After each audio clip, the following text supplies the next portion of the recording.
Hey, what's going on, guys? I'm in Season 4 here. Today we are back for Ancient Dragons. Yes, finally we have proper Tachikaze support after the death of Blader. I mean, technically speaking, he came back, but Blader was the last time Tachi had solid stuff.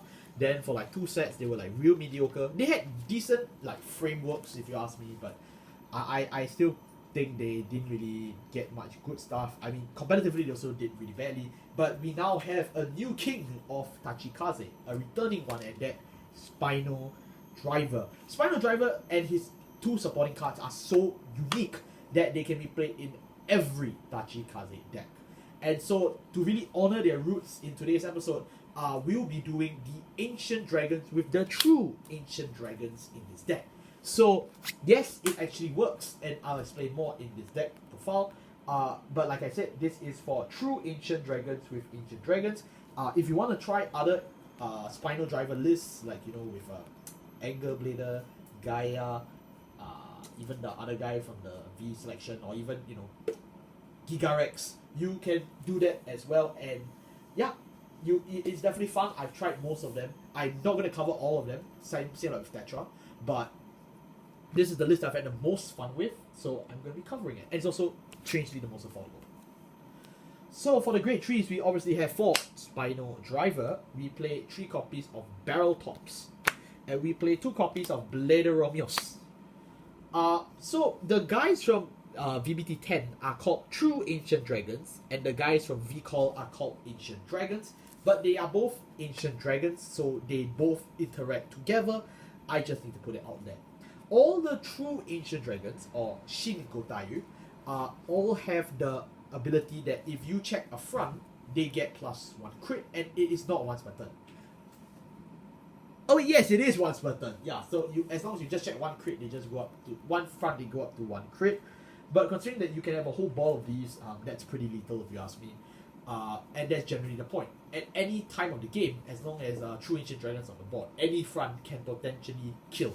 And yeah, that's really the beauty of it, It's a very cheap and a throw around deck, but that's that. So I just needed to get it out of the way first, in terms of the Ancient Dragons and True Ancient Dragons. So now let's actually talk about the grade 3s.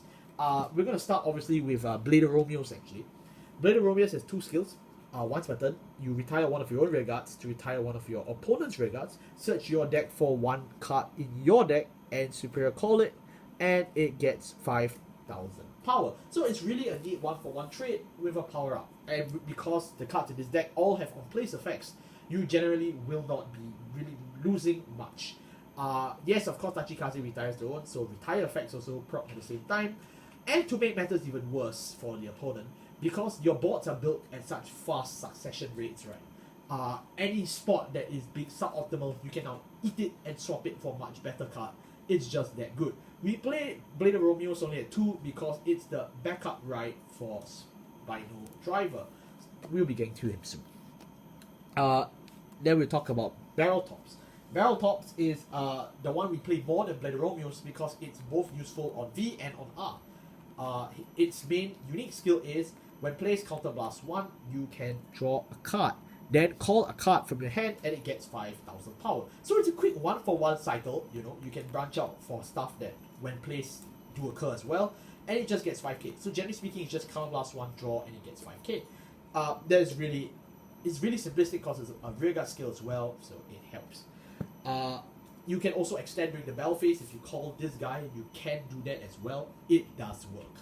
So yeah, not bad. And of course, our main card is Spinodriver. Spinodriver has 2 skills. Its first skill is when this unit rode upon or when it attacks, you can counterblast 1 card and retire 2 of your own rear guards to gain 1 XL circle, and then you also draw a card. And then after that, you call a card from your hand to a rear guard circle, and you choose 2 units, and it gets 5,000 power. So generally speaking, you sack 2 of your own, you get a +2 back, and you get an extra circle, and you get to call a card mid-battle phase, or if you're on ride upon, then it's just on place during a normal ride phase.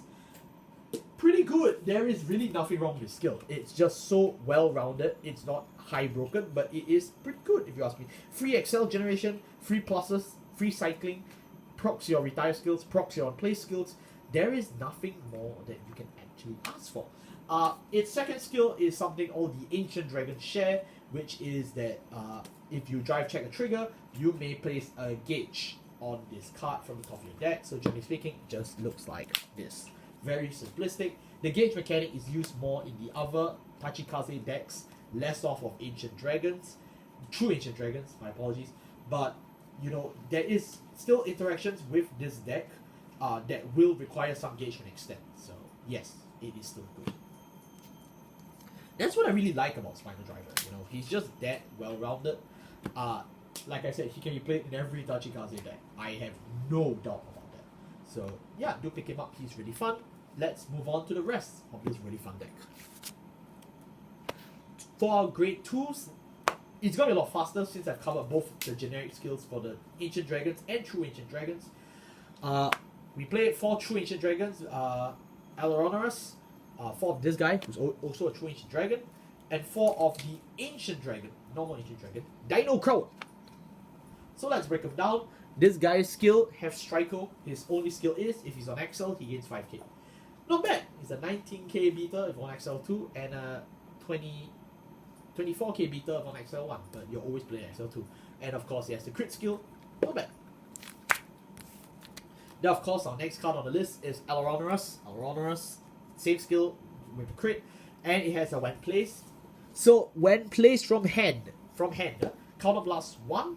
Look at the top 3 cards of your deck. You can Superior Call an Ancient Dragon from among them, and if you do, you shuffle the deck.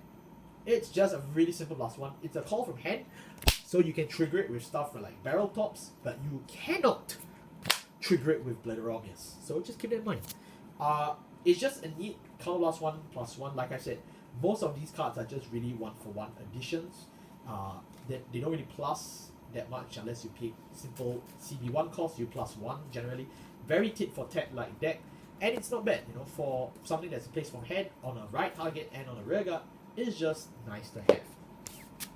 And it has a crit pressure. Then of course, our last grade 2, we have Dino Crowd.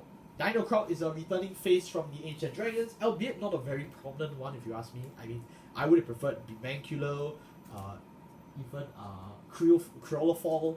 You know, those guys are more iconic, but Dino Crowd is still fine if you ask me.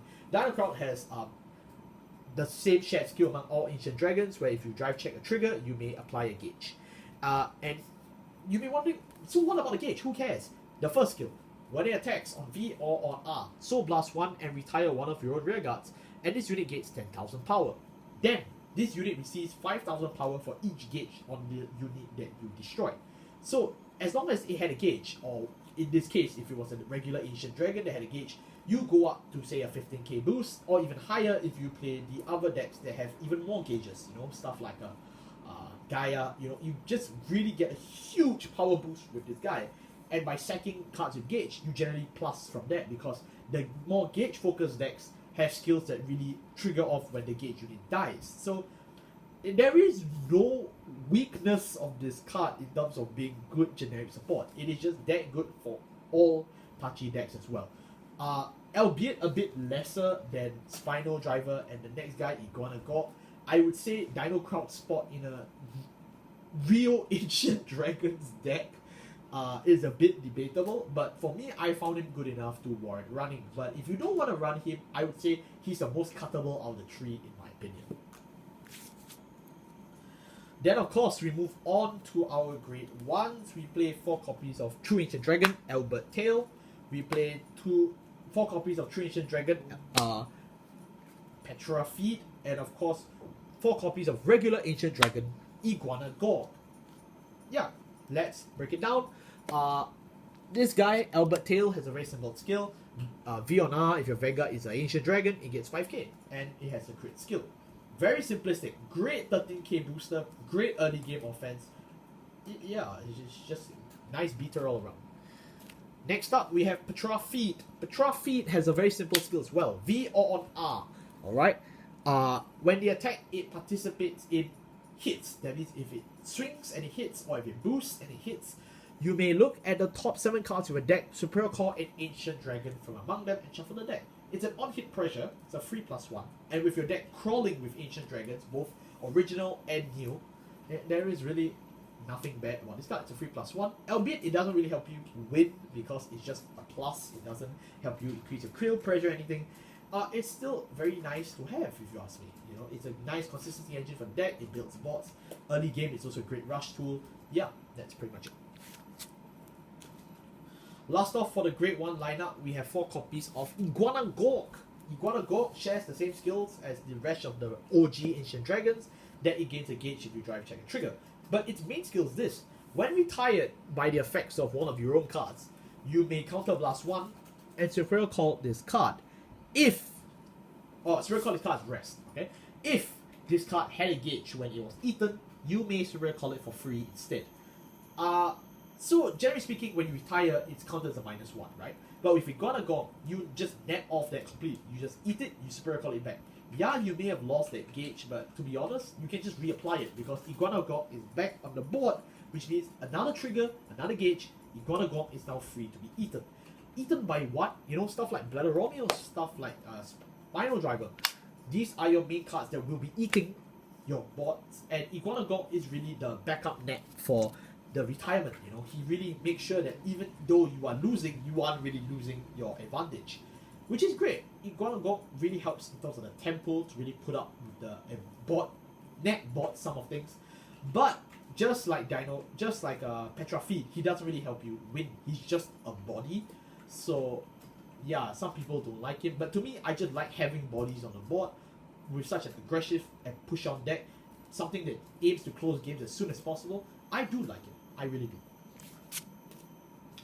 Our trigger lineup is very simple. We play 12 fronts. I'm not even gonna bother putting it there. It's just 12 fronts. Take my word for it. And for heal, we play for normal heal because we don't need heal guards because we are competing heavily in the early game and we want that counterblast in the early game. Our late game, we have none, so let's just play heals. It kind of covers it, and of course, one baby dragon starter. And yeah, that is actually it for this deck. Yeah, I covered this deck in such a fast pace because this deck is just that simplistic.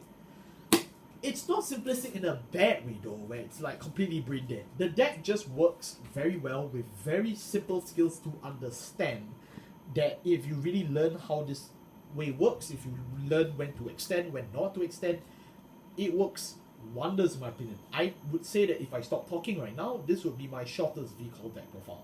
And actually, you know what? That's what I'm going to do because let's keep this really simplistic. It is what it is. Is it a good deck? Absolutely. Can this be played with other bosses? Absolutely. I have nothing bad to say about Spinodriver. Thank you all so much for watching. Next episode, we are opening requests. So if you like to see a deck from VCall that we have not covered yet, leave it in the comment section below. You know, we may do it if we can afford it, or if I think of something else that you guys didn't think of, I'll just do it anyways. Thank you all so much for watching. I'll see you all next time. Goodbye.